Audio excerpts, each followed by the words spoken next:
welcome back to the final countdown live from Melbourne on Grand Final Eve. With us, the Crows' #1 Melbourne fan, David Hooks. And David, how confident are you? Champion. You're higher than that? Oh, okay. I was not confident last week. I thought the Crows would lose last week. But I just think they've got some momentum going. That word, Matthew, that... Well, if you weren't confident last week, they showed you a fair bit. Yeah, 70 or whatever, 10 goals, 11 goals. But it's interesting about Collingwood. I was speaking to Tony Shaw the last couple of days. Yep. They've beaten them 4 out of the last 5 or 5 out of the last 6.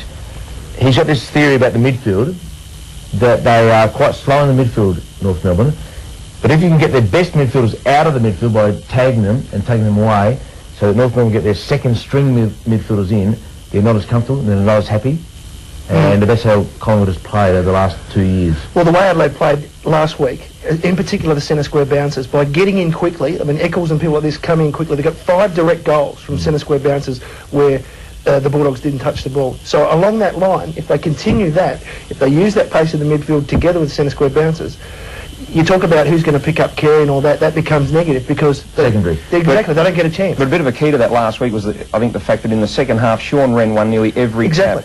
In the first half, he was under the pump a bit. He bounced back very, very strongly. Of course, he's up against a totally different ruckman tomorrow, and someone can play a bit. McKern's got into form, James, sadly, because Jeff White was injured last week. Corey's been out of form for a while, and suddenly he comes into tomorrow's game in good form. Yeah, I mean, does one game make him in good form? Mentally, probably does. Well, I think the fact that he was up against a guy that jumped against him too. You know, I think the blokes that stop and prop Corey doesn't tend to time the jump quite right, does he? But because Jeff White was jumping as well, he got on top early and had a ball.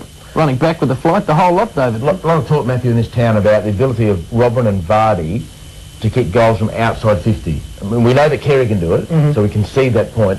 But they are talking about where's Robin and Vardy come from, these 55, 60-metre goals from one step.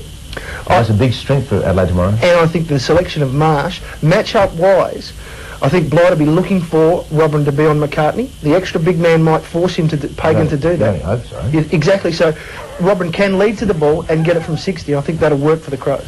What about last week? Blight dragged Wren into the forward pocket to get Wind out of the contest. Yep.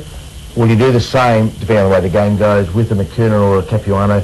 Will he concede Wren to go to a forward pocket just to get their best big man out of the contest? I don't think it'll work because I think Pagan will then switch and shift McKernan back out and perhaps drop Capuano down the middle. Will that shift McKernan back out? Or shoot him out. Gentlemen, that is it for this afternoon. Hooksy, thanks for joining us. Matthew as well. Enjoy the game tomorrow. You too, James, a North Melbourne supporter. To the odd North Melbourne fan back in Adelaide, I hope you do enjoy the game tomorrow. But to our legion of Crows supporters, let's hope they can go back to back.